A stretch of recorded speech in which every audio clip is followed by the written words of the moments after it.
श्रोत्यांनो नमस्कार, मी गोपाळ कुलकर्णी. माध्यम वृत्तामध्ये आपलं स्वागत आहे. माध्यम वृत्त व दैनिक मराठवाडा नेता लाईव्ह याच्या वतीनं आज आम्ही एक वेगळा संवाद तुम्हाला घडून आणण्यात देणार आहोत. जलतारा या प्रकल्पाची काही टीम लातूरमध्ये आलेली आहे. माजी नगराध्यक्ष विक्रमसिंग चव्हाण यांच्या शेतामध्ये आज आपण आलेलो आहोत. तर हा जलतारा प्रकल्प कसा आहे याबद्दलची माहिती तुम्हाला आम्ही घडवून देणार आहोत. वेळोवेळी बद्दरजी आणि मी प्रश्न विचारून त्यांना ही माहिती तुमच्यापर्यंत पोहोचवत आहोत. बद्दरजी, आपण सुरुवात करावी. मित्र, भारत हा कृषी प्रधान देश आहे आणि दिवसेंदिवस भूगर्भातील पाण्याची पातळी खोल होत असताना एक काळ असा येणार आहे की आपल्याला प्यायला पाणी मिळणार नाही. आणि अशा एका परिस्थितीमध्ये एक आशेचा किरण म्हणून डॉक्टर वायाळ सर, जे पॉलिटिकल सायन्सचे प्राध्यापक परतूरला होते, PhD केली आणि त्यांनी अनेक शेतकऱ्यांच्या शेतीमध्ये त्यांचं कल्याण व्हावं, भूगर्भातील पाण्याची पातळी वाढावी यासाठी त्यांनी प्रयोग केलेले आहेत. आपण जाणून घेऊया त्यांचे अनुभव, त्यांचे प्रयोग. आणि माझी विनंती राहणार आहे, ही सारी खटपट जी आहे की या भागामध्ये ही चळवळ वृद्धिंगत व्हावी. वेगवेगळ्या शेतकऱ्यांनी आमचं आणि गोपाळरावचं यूट्यूब, फेसबुक पाहून आपण यामध्ये सक्रिय व्हावं. आणि आपण त्यांचा मोबाईल नंबर, आपला मोबाईल नंबर किती सर? 94 23 45 89 83. आणखीन एक सांगा. 94 23 45 89 83 हा आपल्या प्राध्यापक डॉक्टर वायाळ सरांचा मोबाईल नंबर आहे. सर, आपण पॉलिटिकल सायन्सकडून शेतीकडं कसं वळलात, अशी काय घटना घडली आणि याचं प्रॅक्टिकल कुठं केलं, मग ते आतापर्यंत किती शेतकऱ्यांच्या शेतामध्ये कसं हे करावं लागतंय याची आपण माहिती घ्यावी अशी मी विनंती करतो. खूप खूप धन्यवाद. आज मी फार सौभाग्यशाली समजतो स्वतःला की मला म्हणजे लातूर हे गाव मराठवाड्यामध्ये आणि महाराष्ट्रामध्ये पाण्याच्या तीव्र टंचाईसाठी खूप फेमस झालेलं गाव आहे. मागच्या 4-5 वर्षापूर्वी रेल्वेनं पाणी आणण्याची वेळ या शहरावर आली होती आणि त्या शहरात एक नवीन प्रकल्प घेऊन आज मी आणि माझी टीम, माजी नगराध्यक्ष विक्रमजी चव्हाण साहेब यांच्या शेतामध्ये आलेलो आहोत. आणि मी विश्वास देऊ इच्छितो साहेब आपल्याला पण आणि गोपाळजी आपल्याला पण, की या प्रकल्पानं माझ्या भागातल्या 200 गावाला जिथं डिसेंबरमध्ये टँकर यायचं अशा गावांना पाणीदार केलंय, तिथला शेतकरी आर्थिक समृद्ध केला. माझं नाव प्रोफेसर डॉक्टर पुरुषोत्तम मायाळ, मुक्काम पोस्ट वाटूर, तालुका परतूर, जिल्हा जालना. मी 2006ला आर्ट ऑफ लिव्हिंगचे प्रणेते सद्गुरू परमपूज्य गुरुदेव श्री रविशंकरजींच्या सानिध्यात आलो आणि मी आर्ट ऑफ लिव्हिंगच्या माध्यमातून समाजसेवेसाठी स्वतःला झोकून दिलं. मी मूळ शेतकरी कुटुंबातला, राहणं माझं हे छोट्याशा 2 ते 3 हजार लोकसंख्येच्या गावामध्ये. माझे आईवडील शेती करायचे आणि त्यावेळेसपासून मी शेतींची परिस्थिती गोपाळजी पाहत आलो. माझ्या आजोबानं ज्यावेळेस शेती केली तीच शेती हिरवीगार होती, 50 फुटावर पाणी असायचं, विहिरीमध्ये उन्हाळ्यात आम्ही पोहायचो, ओढे नाले खळखळून व्हायचे. वडिलाकडे आल्याच्या नंतर ती हळूहळू कोरडवाहू बनत गेली आणि वडील थकल्याच्या नंतर आमच्याकडे आल्याच्या नंतर ती 100% कोरडवाहू बनली. म्हणजे 50 फुटावरचं पाणी हे 500 फुटावर गेलं. आणि मग आपल्या सगळ्यांना माहीत आहे की आर्ट ऑफ लिव्हिंगच्या माध्यमातून गुरुदेव श्री रविशंकरजी सातत्यानं सामाजिक क्षेत्रामध्ये असंख्य कार्यक्रम चालवत असतात आणि शेतकऱ्यांसाठी विशेष करून या संस्थेच्या माध्यमातून खूप काही प्रकल्प चालतात. आणि मी ग्रामीण भागातला एक शेतकऱ्याचा मुलगा असल्यामुळे मी पाहत होतो की शेतकऱ्याच्या समोर आज प्रामुख्यानं 2 संकट आहेत. नंबर 1, पाण्याची पातळी दिवसेंदिवस खोल गेल्यामुळं आर्थिक उत्पन्न कमी झालं. आणि दुसरं संकट मागच्या 10 ते 15 वर्षापासून साहेब असं आलेलं आहे की सप्टेंबर-ऑक्टोबरमध्ये खरीपाची हार्वेस्टिंग ज्यावेळी येते, कपाशी वेचायला येते, सोयाबीन काढायला येतं, उडीद मूग काढायला येतात, त्यावेळी ढगफुटीसारखे पाऊस पडत आहेत. एका गावाला ढग येतो, फुटतो आणि गाव पाण्यात गेलं, ह्या बातम्या तुम्हीच प्रकाश करतात, हे तुमचे अनुभव असतील. आणि मग कित्येक दिवस त्या शेतात पाणी साचून राहिल्यामुळं पिकाची नासधूस होते आणि ते पाणी, ती जमीन निचरा होऊ न शकल्यामुळे ती जमीन चिबडते आणि मग त्या शेतकऱ्यांचं खरीपातलं हातातोंडाशी आलेलं पीक वाया जातं. आणि ते पाणी साचून राहिल्यामुळं जमिनीनं पाणी धरलं. मराठवाड्यामध्ये सरासरी पाणी धरणाऱ्या जमिनींना चिबडणं म्हणतात, चिबड जमीन. हां, तर त्यामुळं रब्बीची पेरणी शेतकरी करूच शकत नाहीये. म्हणजे म्हणजे त्याचं खरीप आणि रब्बीचं सायकल पूर्णपणे डिस्टर्ब झालंय आणि म्हणून शेती व्यवसाय कोलमडून पडलाय, आर्थिक संकटात सापडलाय. आणि मग या शेतकऱ्याला जर याच्यातून बाहेर काढायचं असेल तर जलसंधारणाची आणि पाण्यावर काम केल्याशिवाय पर्याय नाहीये. कारण मी नेहमी सांगतो की शेतीला लागणाऱ्या सगळ्या साधनांपैकी, शेती कसण्यासाठी लागणाऱ्या सगळ्या साधनांपैकी सगळ्यात महत्त्वाचं साधन पाणी आहे. पाणी असेल तर शेती आहे. म्हणजे 2 पिकावरचा शेतकरी 10 पिकावर जाईल, हजारातला शेतकरी लाखात जाईल. सगळ्या प्रश्नांचं उत्तर पाणी आहे. आज ग्रामीण भागामध्ये तरुण मुलं शेती सोडून जे बाहेर जात आहेत त्याचं कारण काय आहे? आज शेतकरी घरावरचे पत्र बदलू शकत नाही, त्याचं कारण काय आहे? शेतकऱ्यांची मुलं उच्च शिक्षण घेऊ शकत नाहीत गोपाळजी, त्याचं कारण काय आहे? बेरोजगारी वाढते, व्यसनाधीनता वाढते, याचं कारण काय आहे? मी मागच्या 17 वर्षापासून ग्रामीण भागामध्ये काम करतोय. मी अत्यंत जवळून हे अनुभव घेतलेले आहेत की या सगळ्यांचं काम, या सगळ्यांचं उत्तर फक्त पाण्याची कमतरता आहे. शेतीला पाणी नसल्यामुळे उत्पन्न कमी झालं. बापच मुलाला म्हणतो की तू शेतात येऊ नको. मी एक सर्वे केलाय साहेब, 10 एकर शेती एका कुटुंबाला आणि 10 सदस्य त्या कुटुंबात आहेत आणि ती शेती कोरडवाहू आहे. एक व्यक्ती शेतामध्ये राबतोय आणि 9 जण दुसऱ्यांकडे रोजदाऱ्या करतायत. आणि त्याच शेतीला जर आपण पाणीदार केलं आणि 12 महिने बागायती जर झाली तर 10ची 10 लोक त्या शेतामध्ये काम करतील आणि हजारातलं उत्पन्न लाखात जाईल. म्हणजे बाप दिवसा दारे धरल, मुलगा संध्याकाळी दारे धरल, घरातल्या सगळ्या महिला त्यात काम करतील. ही रियालिटी सांगतोय तुम्हाला. आणि मग पाण्यावर काम केल्याशिवाय आणि पाणी पातळी वाढवल्याशिवाय शेतकऱ्यांना समृद्धी येणार नाही हे मला ज्यावेळी कळालं त्यावेळी मी पाण्यावर आणि जलसंधारणावर अभ्यास करायला सुरुवात केली. तर जलसंधारणावर 3 प्रकारे काम केलं जातं. एक लाईन ट्रीटमेंट, म्हणजे नद्या नाल्यांचं खोलीकरण करणं, रुंदीकरण करणं, बंधारे बांधणं, पाण्याला अडवणं.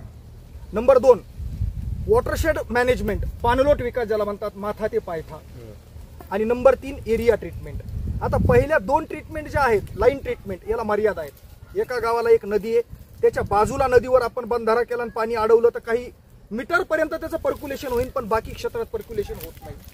आणि एका वेळी आपण एक गाव नाही तर 2 गावं करू शकतो. वॉटरशेड मॅनेजमेंट मध्ये पण हेच आहे. मी नेहमी सांगतो की एक राळेगण आदर्श बनलंय, त्याचं मूळ आहे पाणी. एक हिवरे बाजार आदर्श बनलंय, त्याचं मूळ आहे पाणी. पण त्यानंतर कुठं बनले गावं हे? आणि म्हणून मी या दोन्ही प्रकारावर काम केलं. जलयुक्त शिवार अभियानामध्ये जालना जिल्हा प्रथम आणला, पाणलोटामध्ये काम केलं आणि नंतर माझं समाधान होत नव्हतं. कारण मी याच्यावर काम करत असताना माझा एक मित्र जो अमेरिकेमध्ये आहे, अनिवासी भारतीय आहे, तो केरळातलं वास्तव्य आहे, त्याचं मनू निंबोधरी नाव आहे. मी पाण्यावर वेड्यासारखा काम करत असताना त्यांनी माझी फेसबुक प्रोफाईल बघितली आणि तो गुरुजींच्या परिवारातला होता. तो डायरेक्टली अमेरिकेहून माझ्या वाटूर नावाच्या गावाला आला. माझ्याकडे आल्याच्या नंतर 15 दिवस राहिला. त्यावेळेस आम्ही 10 गावच्या पाणलोटात काम करायचो. दररोज आम्ही सकाळी 6 वाजता हजारो लोकांना घेऊन डोंगरावर जायचो, सीसीटी करायचो, डीप सीसीटी करायचो, दगडाच्या पिचिंग करायचो, दगडी बांध निर्माण करायचो, कंपार्टमेंट बंडिंग करायचो, वृक्षारोपण करायचो. 15 दिवस तो आमच्या सोबत येत होता आणि मग रात्री आम्ही बसल्यावर चर्चा करायचो. तो मला सांगत होता एक भयावह वास्तव्य की भारतात 6 लाख गावापैकी 1 लाख गावं जिथली पाणी पातळी 2000 फुटावर गेली आहे. तिथं जर आज जलसंधारणाचं आणि पाण्याचं काम झालं नाही तर तिथं पाखरू पण दिसणार नाही परिस्थिती आहे. महाराष्ट्रातल्या 44,000 गावापैकी 28,000 गावाला डिसेंबरमध्ये टँकरचं नियोजन सरकारला करावं लागतंय. आणि मग आपण असं काहीतरी काम पुरुषोत्तमजी करू की जे एका वेळी 1000 गावात केल्या जाईल, ज्याला म्हणतात एरिया ट्रीटमेंट. आणि मग माझ्या डोक्यात आलं साहेब की आजपर्यंत सरकारची एक योजना होती विहीर पुनर्भरण आणि बोर पुनर्भरण. त्या योजनेमध्ये विहिरीच्या सभोवताली 4 शोष खड्डे करा म्हणायचे 5 फुटाच्या अंतरात आणि त्याच्यात दगड, विटा, वाळू टाका आणि आलेलं पाणी त्याच्यात मुरवा, विहिरीची पाणी पातळी वाढवायची. हे माझ्या त्यावेळेसपासून कल्पनेत होतं. आणि मग माझ्या डोक्यात तो प्रकाश पडला की मला 28,000 गावं पाणीदार करायचे आणि माझ्या महाराष्ट्राला पाणी टंचाईतून मुक्त करायचंय. तर मग अशी काहीतरी आपण योजना शोधावी की जी एका वेळी 100 गावात चालेल, एका वेळी 1000 गावात चालेल. आणि मग माझ्या लक्षात आलं की विहीर पुनर्भरणाच्या बाजूला जर 4 खड्डे केले तर पाणी पातळी वाढते आणि आपण शेतातलं पाणी तर आज वाहून चाललंय. जर आपण शेत पुनर्भरणाचा जर योजना एखादी त्यावर जर काम केलं आणि संशोधन केलं तर हे एक मिरॅकल होऊ शकतं आणि हा एक पाणी टंचाईवर मात करण्यासाठी खूप मोठा पर्याय होऊ शकतो. आणि मग माझ्या लक्षात आलं की विहीर पुनर्भरणाच्या जागेवर आपण शेत पुनर्भरण करू. आणि मग जलतारा प्रक्रिया माझ्या डोक्यात आली. मग जलतारा काय आहे, शेत पुनर्भरण कार्यक्रम काय आहे? आज सगळ्यात मोठा पाणी पातळी कमी होण्याचा कारण काय आहे? आज पाऊस पडतो आणि वाहून जातो, पाण्याला थांबायला जागा नाही. जुन्या काळामध्ये तुम्हाला माहित असेल आपले आजोबा त्यावेळी उन्हाळ्यामध्ये नांगराट करायचे, मशागत करायचे आणि स्वतःच्या पैशानं बांध बंदिस्ती करायचे. इतकाले बांध टाकायचे, पाऊस पडला त्याच्यातच थांबायचा आणि मुरायचा. आज बांधच राहिले नाही येतं आणि मग तो पाऊस पडतो आणि वाहून जातो. म्हणजे बसंतपूरला पाऊस पडला तर 10 मिनिटांमध्ये उताराला वाहून तो तुमच्या मांजरेला चालला. म्हणजे यामुळं पाण्याला जमिनीत मुरायला जागाच नाहीये. आणि माझं स्वतःचं 17 वर्षाचं पाण्यावरचं एक संशोधन आहे की पाण्याची साठवणूक जमिनीच्या वर नाहीये, ती कृत्रिम आहे, ती आपण अडवलेली आहे. पाण्याची खरी साठवणूक ही जमिनीच्या भूगर्भात आहे आणि भूगर्भातलीच पाणी पातळी खोल खोल चालली आहे. म्हणून आज शेतकऱ्यांच्या समोर संकट आहेत. आणि मग या जलतारामध्ये आम्ही काय केलं, उदाहरणार्थ 1 एकरचं क्षेत्र आहे, त्या 1 एकरवर जर पाऊस पडायला लागला आणि पाणी वाहायला लागलं तर सगळ्यात अगोदर साहेब पाणी कुठं येईल, ज्या उताराला, म्हणजे जिथं उतार आहे ज्या कोपऱ्याला, त्या कोपऱ्याला येईल. मग त्या कोपऱ्यालाच आपण शेत पुनर्भरणाचा कार्यक्रम केला. काय केलं, जेसीबी मशीन नेली, एक 4x4 आणि 6 फुटाचा शोष खड्डा केला. म्हणजे मानस हा होता की त्या 1 एकरातलं पाणी त्या खड्ड्यातून जमिनीच्या भूगर्भात जावं आणि मग त्या पाण्याबरोबर माती वाहून येईल आणि खड्डा बुजून जाईल. मग डोक्यात आलं की माती जर वर ठेवायची आणि पाणी खाली न्यायचं तर याला दगडानं भरून टाकू. मग विहिरीचे मोठमोठाले दगड, नाही तर डोंगरावरचे मोठमोठाले गोटे आणले आणि त्या दगडात टाकले, त्या खड्ड्यात टाकले. चमत्कार हा झाला की आलेलं सगळं पाणी मातीवर राहायची, खड्ड्यातून जमिनीच्या त्या दगडाच्या सांधीतून जमिनीच्या भूगर्भात जायचं. आणि मग हा पॅटर्न डेव्हलप केला की प्रत्येक एकराला 1 खड्डा किंवा 2 खड्डे, असं पूर्ण शेतामध्ये आणि पूर्ण गावाचे शोष खड्डे एरियामध्ये आपल्याला एकरी 1 किंवा 2 शोष खड्डे करायचे, दगडानं भरायचे. आणि मग ही कल्पना डोक्यात आल्याच्या नंतर माझा स्वभाव असा आहे साहेब की कोणताही प्रयोग मी स्वतःपासून करतो. मला वडलोपार्जित 50 एकर शेती आहे. परिस्थिती अशी होती की 2019ला माझ्या शेतामध्ये हिरवं पान पण नव्हतं. डिसेंबर नंतर माझ्या आजोबानं 65 वर्षापूर्वी एक विहीर खोदलेली आहे, 42 फूट खोली आहे, जुन्या काळातली, 10 फुटाचा परीघ आहे, म्हणजे आडासारखी. डिसेंबरमध्ये कोरडी पडायची. मी अगोदर प्रयोग माझ्या 50 एकरमध्ये केला. 50 एकरमध्ये मी 60 शोष खड्डे केले, प्रत्येक एकरामध्ये 1. ज्या ज्या ठिकाणी उताराचा भाग असा जास्त आहे अशा ठिकाणी 2 खड्डे केले, दगड विकत आणले आणि खड्ड्यात भरले. हे काम मी एप्रिल-मे महिन्यामध्ये केलं. माझी उत्सुकता होती की अगोदर काय व्हायचं साहेब की ज्या वेळेस पावसाळ्यामध्ये प्रचंड पाऊस पडायचा आणि मी घरून 1 किलोमीटर माझ्या शेतात यायचो तर मला 1 थेंबही पाणी दिसत नव्हतं, पूर्ण उताराला वाहून जायचं. मग हे खड्डे केल्यावर मला माहित होतं की आता ह्या खड्ड्यातून पाणी बाहेर जाणार नाही, खड्ड्यातूनच जमिनीमध्ये जाणार आहे. मग पावसाळ्यामधला पहिला पाऊस सुरू झाला आणि मी उत्सुकतेनं माझ्या शेतात आलो. पहिल्या खड्ड्याजवळ उभा राहिलो. मला आश्चर्य होतं की खड्डा किती वेळात भरल. पाणी वाहू लागलं, खड्ड्यात येऊ लागलं, भाड भाड भाड नरसळ टाकल्यासारखं जमिनीच्या पोटात पाणी चाललं होतं. मला वाटलं 5 मिनिटानं भरण, 10 मिनिटानं भरण, 15 मिनिटानं भरण, भरतच नव्हतं. भाड भाड भाड पाणी खाली जात होतं. मी दुसऱ्या खड्ड्याकडे पळालो, तिथं हीच अवस्था. तिसऱ्याकडे पळालो, 60 खड्ड्याकडं. त्या 2 तासाच्या पावसामध्ये मी वेड्यासारखा आनंदी होऊन पळत होतो. जो पाऊस अगोदर माझं शेत सोडून वाहून जात होता तो खड्ड्यातून जमिनीच्या पोटात चालला होता. आणि मला खरा आनंद झाला की आता मला पाणी पातळी वाढवणारं एक साधं सोपं पण टेक्निकल पॅरामीटरवर परफेक्ट असलेलं तंत्रज्ञान सापडलं. आणि मग मी एवढा आनंदी होऊन घरी गेलो. दुसऱ्या दिवशी सकाळी आलो साहेब. माझ्या 42 फूट विहिरीचं हिस्ट्री अशी होती की जून आणि जुलैमध्ये पाऊस पडल्याच्या नंतर ऑगस्टमध्ये पाणी यायला सुरुवात व्हायची. तर हे लाखो करोडो लिटर पाणी त्या 60 खड्ड्यातून जमिनीच्या भूगर्भात गेल्यामुळं दुसऱ्या दिवशी माझ्या विहिरीला 10 फूट पाणी आलं. आणि मी त्याला नाकारू शकत नव्हतो, कारण मला माहित होतं की माझ्या जमिनीत पाणी गेलं लाखो लिटर आणि तेच पाणी जमिनीतून वर आलं आणि विहिरीतून बाहेर आलं. 3 पावसामध्ये माझी विहीर काठोकाठ भरली. आणि जी विहीर अगोदर डिसेंबरमध्ये ड्राय व्हायची ती विहीर पहिल्या पावसाळ्याच्या सीझनमध्ये आमच्या भागामध्ये 700 मिलीलिटर ते 900 ते 1000 मिलीलिटर पाऊस पडतो. ती विहीर एप्रिल महिन्यापर्यंत चालली. मे महिन्यामध्ये तिची पाणी पातळी कमी झाली. दुसऱ्या वर्षी परत 4 महिन्याच्या पावसामध्ये त्याच खड्ड्यातून पाणी जमिनीमध्ये गेलं. तर दुसऱ्या वर्षीच्या नंतर ती विहीर आज 24 तास चालू आहे साहेब. आताही जरी आला तरी 24 घंटे त्या विहिरीवरच्या मोटर पंप 5 HP चालू आहे. आणि मग माझ्या त्या 50 एकरमध्ये 10 एकर क्षेत्र असं होतं की जिथं आजूबाजूचं पाणी यायचं आणि ते रान चिबडायचं. त्याच्यात आमच्या वडिलांना कधीच रब्बीची पेरणी केली नाही. गुडघ्या इतकाले पाये जायचे. आणि मग हे तिथं पण मी 2-2 शोष खड्डे केले होते.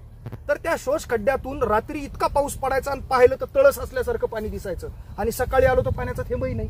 सगळं त्या खड्ड्यातून पाण्याचा निचरा व्हायचा आणि लगेच जमीन दुसऱ्या दिवशी वाळायला सुरुवात व्हायची.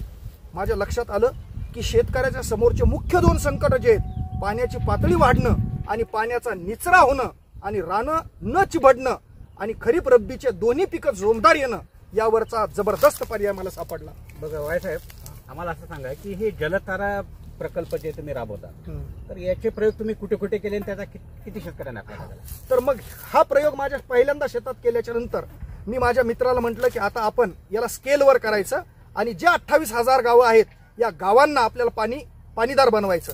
मग मी काय केलं की माझ्या स्वतःच्या तालुक्यापासून याची सुरुवात केली की माझं एक वाटूर गाव मी त्याच वर्षी पाणीदार करू शकत होतो, पण मला हे दाखवायचं होतं की माझा तालुका हा 221 गावचा आहे. मला 4 वर्षामध्ये 221 गावं पाणीदार करायचे. आणि मग माझ्या मित्रानं मला सहाय्य केलं. CSR फंडाच्या माध्यमातून आम्ही पहिल्या वर्षी मंठा तालुक्यातल्या 4 गावांची निवड केली 2021ला. पळसखेडा, मेसखेडा, झाटखेडा आणि पिंपरखेडा, जिथं डिसेंबरमध्ये टँकर यायचं, जानेवारीमध्ये लोक गाव निर्वासित होऊन कामाला जायचे. त्या गावाला आम्ही केलं. अक्षरशः तुम्हाला मी सांगतो 600 एकर 700 एकर. आणि याचा एक टेक्निकल पॅरामीटर आहे, एकरी एक खड्डा. गावाला जर 1000 एकरचं क्षेत्र असेल तर आम्ही 1000 शोष खड्डे करायचे. म्हणजे गावाच्या परिक्षेत्रातलं पाणी बाहेर जाऊ द्यायचं नाही आणि त्याच्यामध्ये दगड भरायचे. मग या 4 गावामध्ये हा प्रयोग केला. एका वर्षात गावं पाणीदार बनले, 2 वर्षात गावं बागायतदार बनले आणि आज तिथल्या विहिरी 12 महिने भरलेल्या आहेत. मग 2022ला 50 गावांची निवड केली मंठा तालुक्यातल्या, ती पाणीदार बनली. 2023ला 84 गावं केले आणि आज मितीला माझ्या परतूर, मंठा आणि जालना तालुक्यातल्या 221 गावांपैकी 181 गावामध्ये 86,500 जलताराचे शोष खड्डे केले, दगडानं भरले. मागच्या 4 वर्षामध्ये इथली प्रचंड पाणी पातळी वाढली, 1 इंच रान चिवडलं नाही आणि जवळपास 2.25 लाख एकर एरिया हा जो कोरडवाहू होता तो बागायतदार बनला. 2 पिकावरचे शेतकरी 4 पिकावर गेले, समृद्धता आली. आणि मग हळूहळू 2 वर्षाच्या नंतर, 3 वर्षाच्या नंतर, 4 वर्षाच्या नंतर जलतारा प्रकल्पाचे असंख्य फायदे शेतकरी वर्गाकडून आम्हाला अनुभवातून कळू लागले. जसं पाणी पातळी वाढवणारा हा फायदा तर आहेच आहे, कारण इमॅजिन करा तुम्ही, आज या 12 एकरमध्ये आम्ही जवळपास 18 शोष खड्डे करतोय. जे पाणी या 12 एकरमधून वाहून जाणार होतं ते 1 इंचही पाणी दाव्यानिशी सांगतो मी वाहून जाणार नाही. त्याबरोबर चव्हाण साहेब सांगत होते की आजूबाजूचं सगळं पाणी येऊन इथं साचतं, चिखल होतो अक्षरशः. मी दाव्यानं सांगतो 2 दिवसात त्या पाण्याचा निचरा होणार आणि इथं तुम्ही वापसा झालेली पाहता. म्हणजे इतकं याचा हे 2 तर सर्वश्रुत फायदे येतात. पण साहेब 3 वर्षाच्या नंतर याचा सगळ्यात मोठा फायदा आहे. आज ग्रामीण भागामध्ये शेजाऱ्यांचे भांडणं होण्याचं कारण काय माहितीये? उदाहरणार्थ तुम्ही आणि चव्हाण साहेब दोघं शेजारी येतं आणि तुमचे शेतं लागून येत, तुम्ही वर येत, हे खाली येत, धोधो पाऊस येतो आणि तुमचा बांध फोडतो आणि तुमच्या शेतात येतो. बरोबर आहे, बांधावरून खूप भांडणं येतो, तुम्हाला माहित असतील.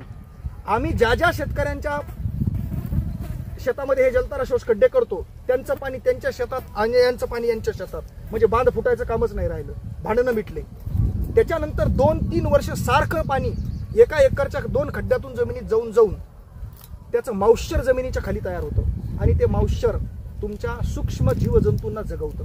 आज एक मल्चिंग नावाची सिस्टीम आलेली आहे जी ओलावा टिकून धरते. आज ऑटोमॅटिकली नैसर्गिक ओलावा याच्यामध्ये निर्माण होतो आणि पावसाळ्यामध्ये तुम्ही पाहत असताल सगळे जीवजंतू वर फिरताना तुम्हाला दिसतात, पण जसं जसं उन्हाळा लागतो तसे तसे ते मृत पावतात आणि खाली जातात.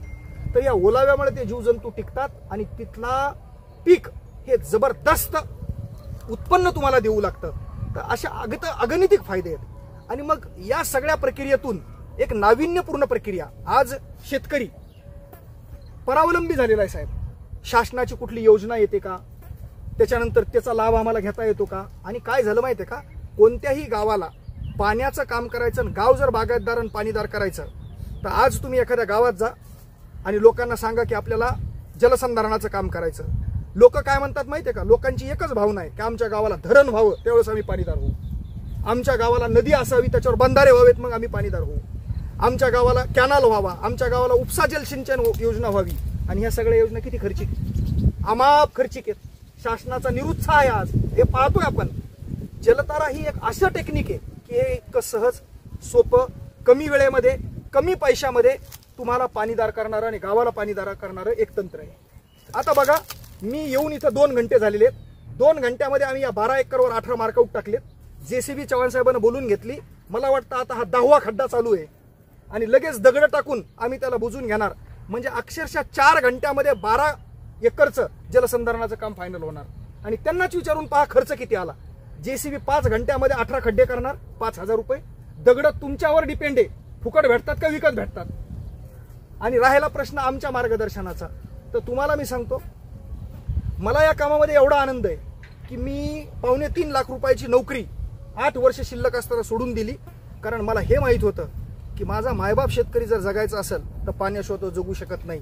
म्हणून 200 मुलांची टीम या 200 गावातल्या इतकी तज्ञ आणि टेक्निकल साऊंड आम्ही केली आहे की आज त्याच्यातले 4 मुलं लातूरला बोलवले पाठवतो. ते मार्किंग करतात, सर्वे करतात, उभा राहून काम करून दाखवतात, दगड कसे टाकतात, त्याचं मेंटेनन्स कसं करतात, हे सगळं काही ते शेतकऱ्यांना प्रॅक्टिकली शिकवतात. मला अभिमान वाटतो साहेब की चव्हाण साहेबांनी माझा व्हिडिओ पाहिला, त्यांनी मला फोन केला आणि आज मला इथं बोलून घेतलं.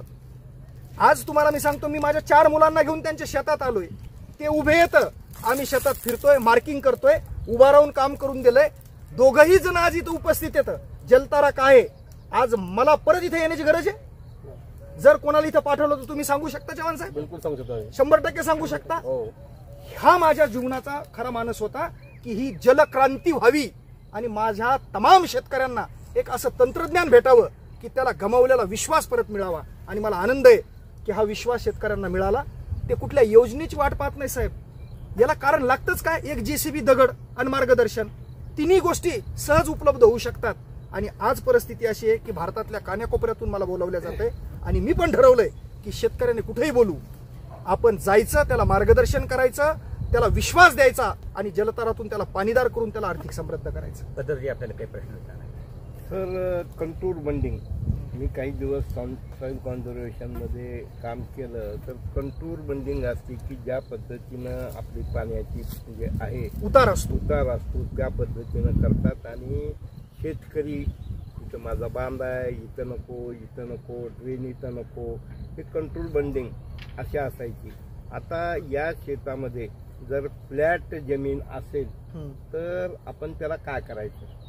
सरासरी काय माहिती आहे का तुम्हाला, मी सांगतो, फ्लॅट जरी जमीन असू द्या, आपलं एक साधं तंत्र आणि एक साधं अनुमान आहे नैसर्गिक पॅरामीटरवर की त्या 1 एकरमध्ये पाऊस पडून पाणी वाहायला लागल्याच्या नंतर किंचितसा तरी त्याला उतार असतो आणि ते एका कोपऱ्याला कुठेतरी येऊन साचतं. बस त्याच्या वाहनाच्या, पाणी वाहण्याच्या नैसर्गिक स्तोत्रामध्ये आणि थांबण्याच्या नैसर्गिक जागेवर आपण हा शोषपीठ बनवतो. आणि याचा पॅरामीटर असा आहे, ज्या ठिकाणी मुरमाड जमिनी आहेत, आता ही जमीन इतकी उपयुक्त आहे की तुम्हाला मी सांगतो इथं 3 फुटावर मुरुम आहे, 8-9 फुटापर्यंत मुरुम आहे. याचा पॅरामीटर मुरमाड जमिनीमध्ये 4x4 आणि 6 फूट खोल. मुरुम हा खडकच पाण्याला मुरवून घेणार आहे, त्याच्यामध्ये स्पंज असतं, पाणी जमिनीमध्ये शोषलं जातं, म्हणून हा आहे. एखाद्या वेळेस 4 फुटापर्यंतच हार्ड रॉक लागतो, मग अशा ठिकाणी आपण 2 शोष खड्डे करतो. पण याच्यातला सगळ्यात महत्वाचा पार्ट आहे दगड भरणे. दगड भरणे म्हणजे माती वर राहते आणि पाणी खाली जातं. खड्डा जर ओपन ठेवला तर 2 पावसामध्ये तो बुजून जाईल, म्हणून दगड भरणे हे कंपल्सरी पॅरामीटर आहे याच्यामधलं. आणि काळीचं जर शेत असेल तर आपण तिथं 6x6 आणि 10 फुटाचा खोलीचा शोष खड्डा करतो, त्याला दगडानं भरतो. कारण तिथं पाण्याच्या पर्क्युलेशनचा प्रॉब्लेम आहे, निचऱ्याचा प्रॉब्लेम आहे. निचरा होणं खूप महत्वाचं आहे. 5 फुटाच्या खाली पाणी गेलं की काळीची जमीन पण 5 फुटाच्या वर सुकायला सुरुवात होते आणि तिथलं उत्पन्न वाढायला सुरुवात होते. तर तुम्ही जो कंटूर बंडिंगचा विषय काढलेला होता, तर प्रत्येक जमिनीला हा नैसर्गिक उतार आहे. तुम्हाला ही जमीन जरी फ्लॅट वाटत असली तर पाऊस पडताना तुम्ही इथं येऊन बसा आणि पहा, पाणी हे कुठल्या ना कुठल्या तरी ठिकाणी एका कोपऱ्याला जाईल किंवा जिथं उतार आहे त्या ठिकाणी थांबल. त्याच उताराला आपण हा शोष खड्डा करतो आणि तो दगडानं भरतो. एकरी किती खर्च येतो एक? आणि आपण मला प्रायोगिक स्वरूपात काही गावाचे नावं सांगा की आम्ही त्या ठिकाणी जाऊन पाहणे, किंवा काही तुमचे व्हिडिओ असतील तर ते लोकांना सांगा, कुठल्या यूट्यूबवर बघावं वगैरे. हे बघा, जलसंधारणामधल्या ज्या असंख्य ट्रीटमेंट आहेत, या सगळ्या ट्रीटमेंटवर मी काम केलेलं आहे. ओढ्याचं खोल्याचं नाली खोलीकरण, रुंदीकरण, बंधारे बांधले, गॅबियन बांधले, सगळे केले. आज तुम्हाला सगळ्यांना माहिती आहे जलसंधारणामध्ये जे काम करायचं त्या कामाला किती खर्च लागतो. हे सगळ्यात स्वस्त काम आहे. एका खड्ड्याला सरासरी तुम्हाला मी सांगतो, एक JCB मशीन जर लावली तर एका तासात 3 खड्डे करते. सरासरी JCBला 1,000 रुपये तास आहे, म्हणजे 300 रुपयाला एक खड्डा खोदून भेटायला लागलाय. आणि दगड तुम्ही विहिरीचे निघालेले दगड 100 रुपये ब्रासनं घ्या, 200 रुपये ब्रासनं घ्या, का खदा नेऊन 1,000 रुपये ब्रासनं घ्या. पण ॲव्हरेजली जर काढला आपण तर 500 ते 1,000 रुपये पर शोष खड्डा हा खर्च तुम्हाला येतो दगडासहित. आणि मग काय माहितीये का, मला बऱ्याच शेतकऱ्यांनी हे विचारलं. आता हे 2020ला आपण संशोधन केलं. या 4 वर्षामध्ये आम्ही मंठा, परतूर आणि जालना तालुक्यातल्या 181 गावामध्ये हे काम केलं. आणि आता एक आपली शेती आपली प्रयोगशाळा नावाचं YouTube चॅनल आहे, फेसबुक पेज आहे. दीपक बुनगे नावाच्या एका शेतकरी सुपुत्राचं, जो शेतीच्या बाबतीमध्ये असे काही नवीन शोध लावतात अशा अवलियांच्या मुलाखती घेतो आणि फील्डवर घेऊन. माझ्या जलताराच्या बाबतीमध्ये त्यांनीही माझी अशीच फील्डवर मुलाखत घेतली. 26 मिनिटाचा तो पहिला व्हिडिओ केला. मशीन चालू होत्या, मुलं मार्कआउट टाकत होते, माझ्याकडून टेक्निक समजून घेतली आणि तो व्हिडिओ एवढा गाजला सर, 45 लाख व्ह्यूज आहेत त्या व्हिडिओला. नंतर त्यांनी माझी एक सिरीजच तयार केली 27 व्हिडिओची. ती एवढी प्रचंड गाजली की आज दिवसातून 400-500 शेतकऱ्यांचे फोन येतात आणि माझ्याकडून जेवढी माझी कॅपॅसिटी आहे गुरुदेवाच्या आशीर्वादानं मी तेवढ्या शेतकऱ्यांना उत्तर देण्याचा प्रयत्न करतो. जिथं जायचं असेल तिथं जातो. आज कार्यशाळा चालू आहेत, व्याख्यानाला बोलवतात, प्रबोधनाला लोक बोलवतात, प्रत्यक्ष बोलवतात. प्रत्येक ठिकाणी जाण्याचा मी प्रयत्न करतो. उद्देश एक आहे की शेतकरी पाणीदार व्हावा, आर्थिक समृद्ध व्हावा. तर खर्चाच्या बाबतीमध्ये अत्यंत अल्प आहे. 500 ते 1000 रुपये खड्ड्यामागं तुम्हाला खर्च येऊ शकतो आणि याचं मेंटेनन्स सिस्टीम पण आपण डेव्हलप केली आहे, ती मी शेतकरी बांधवांना सांगू इच्छितो. उदाहरणार्थ, एका खड्ड्यात आपण दगड भरला, 4 महिन्याच्या पावसामध्ये पाणी चाललंय, पाण्याबरोबर माती गोपाळजी वाहून येते आणि माती दगडावर साचते. मग आपल्याला वाटतं की आता हा खड्डा बुजला, पण 4 महिने साहेब ज्यावेळेस पाऊस येतो, पाऊस आला आणि पाणी आणि माती मिक्स झाली की पाणी हे मातीला वर ठेवतं, पाणी खाली जातं. पण पावसाळा संपल्याच्या नंतर ती माती 4 ते 5 फुटापर्यंत दगडाच्या सांदीतून खाली जाऊन बसते आणि मग तुम्हाला खड्डा दिसेनासा होतो. मग उन्हाळ्यामध्ये जसा प्रत्येक शेतकरी उन्हाळ्यामध्ये सगळे पिकं निघाले की शेतीची मशागत करतो, नांगरणी करतो, बरोबर आहे ना, त्यावेळेस याची एक दिवसाची एक मेंटेनन्स सिस्टीम आपण डेव्हलप केली आहे. मी शेतकरी मित्रांना सांगतो की त्या खड्ड्यामध्ये जे दगड टाकलेले आहेत ना, ते दगड 2 माणसं लावून तुम्ही बाहेर काढून घ्या. पहार जर मारली तर 4 दगड ढिल्ले होतात, टिकाव मारला तर 2 दगड ढिल्ले होतात. बस एक दगड काढा, बाहेर काढा आणि उन्हाला 2 दिवस वाळू घाला. कडक उन्हामध्ये मे महिन्यातल्या ती माती सुकून जाईल, गळून जाईल, साफ करून घ्या आणि मग त्या खड्ड्याची पण साफसफाई करून घ्या. खोरण टोपलं घेऊन खड्ड्यात उतरा, बस ते जे काही आजूबाजूला कचरा आलेला आहे, माती आलेली, ती साफसूफ करा. 2 दिवस खड्डा वाळू द्या आणि नंतर ते वाळलेले दगड परत खड्ड्यात टाका. परत येणाऱ्या 4 महिन्याच्या पावसाला तो खड्डा पाण्याला न्यायला तयार होईल. म्हणजे उदाहरणार्थ, जसं मोटरसायकलचं सर्व्हिसिंग करतो ना आपण, गॅरेजला लावली की कार्बोरेटर धुतो, फिल्टर साफ करतो, ऑइल चेंज करतो, तसं याची सर्व्हिसिंग आणि मेंटेनन्स सिस्टीम आहे. आणि दगडाची झीज नाहीये. जर दरवर्षी शेतकऱ्यांनी उन्हाळ्यामध्ये एकदा याचं मेंटेनन्स आणि सर्व्हिसिंग केली तर 25 वर्ष, 30 वर्ष, 35 वर्ष प्रामाणिकपणे फक्त तुम्ही हे करा. या पुन्हा तुम्हाला रुपया लावायची गरज नाहीये याला. बस इतकी सोपी आणि सहज पद्धत आहे. आणि मग मंठा तालुक्यात या 4 गावापासून सुरुवात केली. पळसखेडा, मेसखेडा, झाटखेडा, पिंपरखेडा. दुसऱ्या वर्षी 50 गावं केले मंठा तालुक्यातले. जयपूर, एरंडेश्वर, त्याच्यानंतर ढोसकाळ, मुरुमखेडा, पिंपरखेडा, रामतीर्थ, माळतोंडी, शेवली, नेर, सोंदेव, धारा, बिबा, पाष्टा, तुमचं एरंडवडगाव, शिवनगिरी, बेलोरा, हे सगळी गावं. त्यानंतर 84 गावामध्ये काम केलं आम्ही. आज 181 गावं परतूर, मंठा आणि जालना तालुक्यातली ही पाणीदार बनलेली आहेत. आणि मग या आपली शेती आपली प्रयोगशाळाच्या माध्यमातून जे व्हिडिओ प्रसारित झाले, आज महाराष्ट्रातल्याच नाही तर भारतातल्या वेगवेगळ्या राज्यातून आम्हाला बोलावणं आहे आणि आम्ही पण जातोय. आत्ता मी जेवण करून इथं येत असताना यांच्यासमोर मला एका मध्य प्रदेशमधल्या रीवा नावाच्या एका मध्य प्रदेशातल्या मोठ्या शहरातल्या एका शेतकऱ्याचा फोन आलता. त्याने सांगितलं होतं की सर, परवाच्या दिवशी मी 1300 फूट बोरवेल घेतला, कोरडा ठण गेला. आणि दैनिक भास्करनं माझं 22 मार्चला जो जलदिन होता त्या दिवशी पूर्ण भारतामध्ये मुलाखत प्रसारित केली आणि त्याने दैनिक भास्करच्या हिंदी आवृत्तीला ती मुलाखत वाचली आणि त्याच्यावरच्या मोबाईल नंबरवरून त्याने मला फोन केला आणि मला विनंती केली की सर, मुझे जलतारा करना है, एखादा हिंदी व्हिडिओ असेल तर पाठवा. या दरम्यान मी त्याला हिंदी व्हिडिओ पाठवला. त्याच्या मला कमेंट आलेल्या आहेत आता की मला शेती करण्याचा विश्वास मिळाला आणि मला हे काम करायचंय, तुम्ही या. मागच्या आठवड्यामध्ये मी छत्तीसगडच्या सिरफोंदा गावामध्ये गेलो होतो, तेल्ला नेवरा तालुक्यामध्ये. तिथं एका 100 एकरवर आम्ही जलतारा प्रकल्प साकार केला आहे. म्हणजे आज सोशल मीडियाच्या युगामध्ये लोकांना आपल्या सगळ्या म्हणजे व्यासपीठाच्या माध्यमातून हे ज्ञान आज शेतकरी बांधवापर्यंत चाललंय. तर ही खरीच क्रांती आहे या युगामधली आणि त्यातून आज तमाम शेतकऱ्यांना एक आत्मविश्वास आलाय की जलतारा हा आपल्या आर्थिक समृद्धीचा मार्ग निश्चित ठरू शकतो. नवे तो ठरलेला आहे. आता शेवटाकडे जाताना एक प्रश्न असा आहे की मराठवाडा कायम दुष्काळमुक्त आहे, तर मराठवाड्याला पाणीदार करण्यासाठी तुम्ही शेतकऱ्यांना काय आव्हान करणार आहात? मी शेतकऱ्यांना एकच आव्हान करू इच्छितो की आज मी तुम्हाला पहिल्यांदाही माझ्या मुलाखतीची सुरुवात करतानाच मी एक गोष्ट सांगितलेली होती की शेतकऱ्यासमोर फक्त एक संकट नाहीये, पाणी टंचाई हे एक संकट आहे, पण अतिवृष्टी एक संकट आहे. मी तुम्हाला ते कसं हे प्रूव्ह करून दाखवतो. कोणतंही एक गाव घ्या साहेब, त्या गावातल्या शेतकऱ्याला जाऊन विचारा की तुमच्या गावातलं किती एकर शेत चिबडतं, तर 25% शेत चिबडतं. आणि त्या शेतकऱ्यांना विचारा की तुमचं पाणी कधी संपतं, ते म्हणतात डिसेंबरमध्ये संपतं. म्हणजे केवढी मोठी शोकांतिका आहे.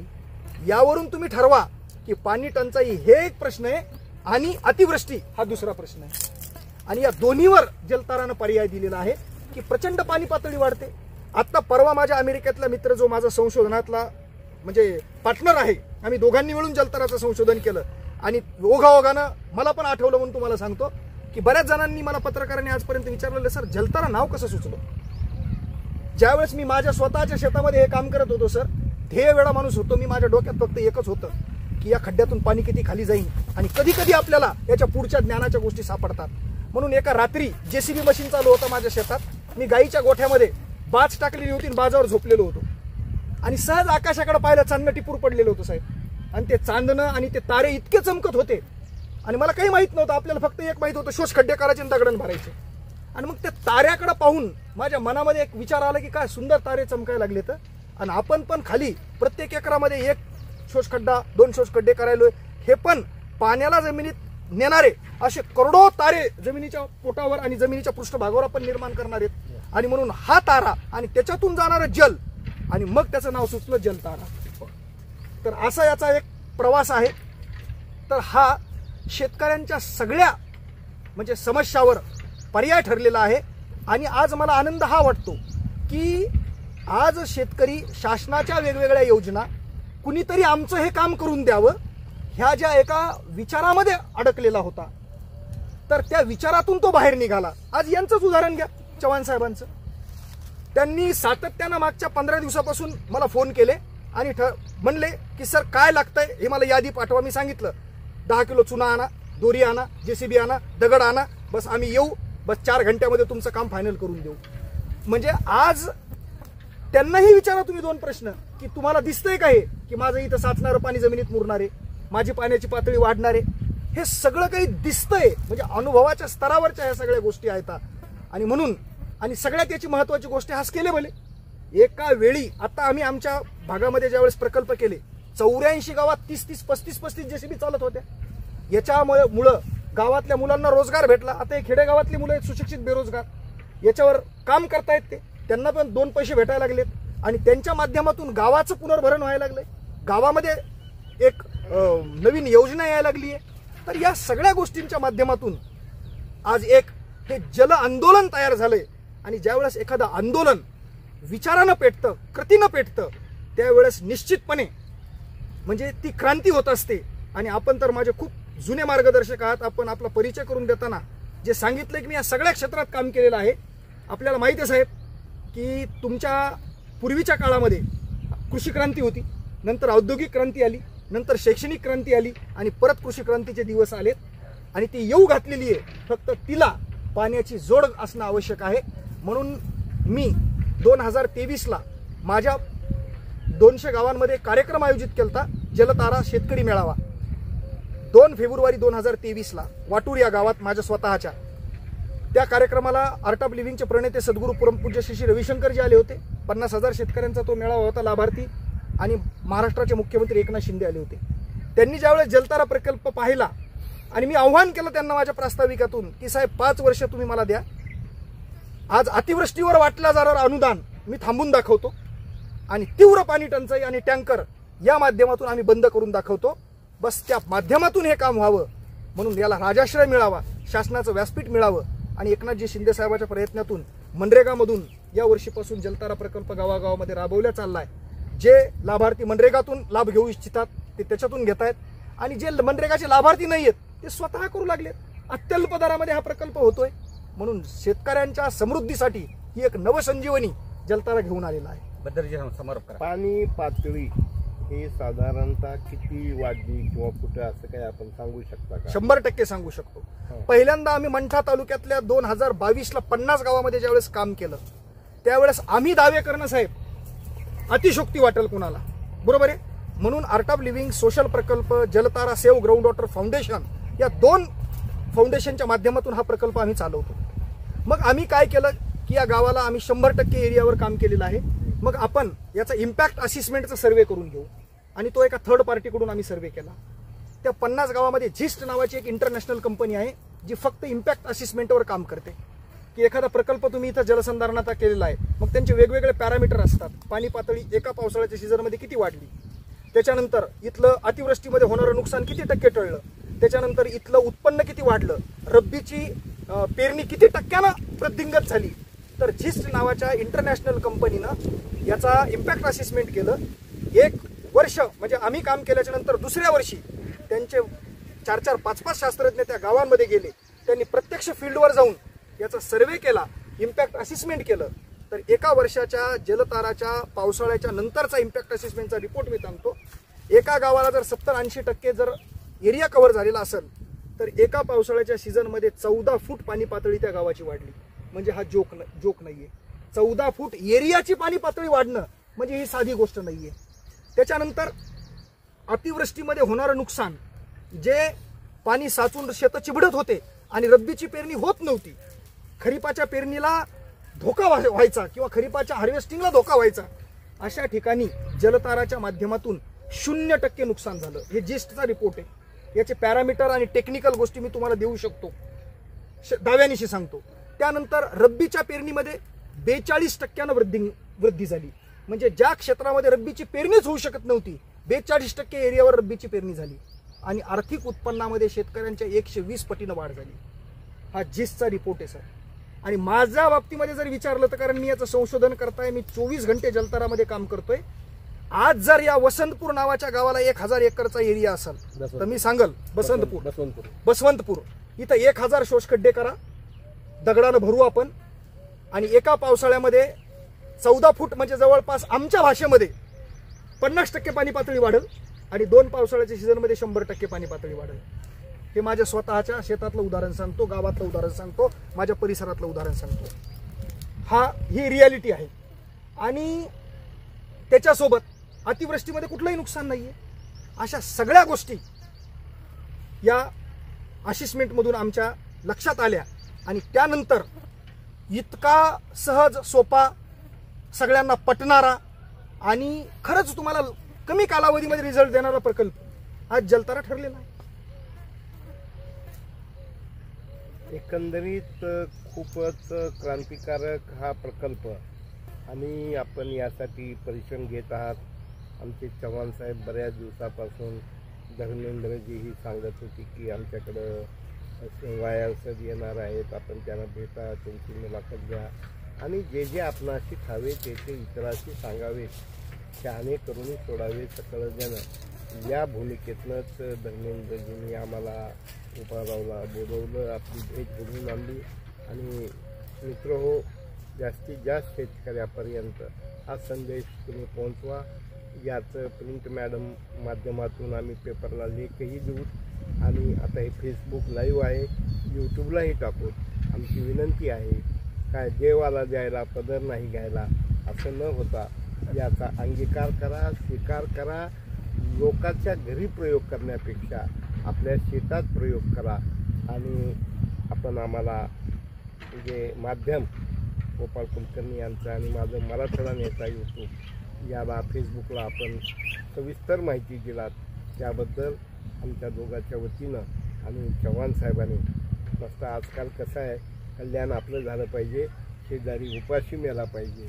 पण चव्हाण साहेबांनी सुद्धा त्यांच्या स्वभावाप्रमाणे आम्हाला जाणीवपूर्वक हा विचार, ही माहिती अधिकात अधिक लोकांपर्यंत पोहोचवण्यासाठी बोलवलं. त्याबद्दल मी आपलं मनपूर्वक आभार मानतो. तसंच चव्हाण साहेब, धर्मेंद्रजी, विक्रमसिंगजी आणि तुमच्या टीमचंही न डिस्टर्ब होता काय आपण एक खऱ्या अर्थानं राष्ट्रीय कार्य करत आहात, ते अधिकात अधिक जोमानं व्हावं हीच आपल्याला मनपूर्वक हार्दिक शुभेच्छा. धन्यवाद. नमस्कार. नमस्कार. धन्यवाद. जय गुरुदेव. जय गुरुदेव. जय गुरुदेव.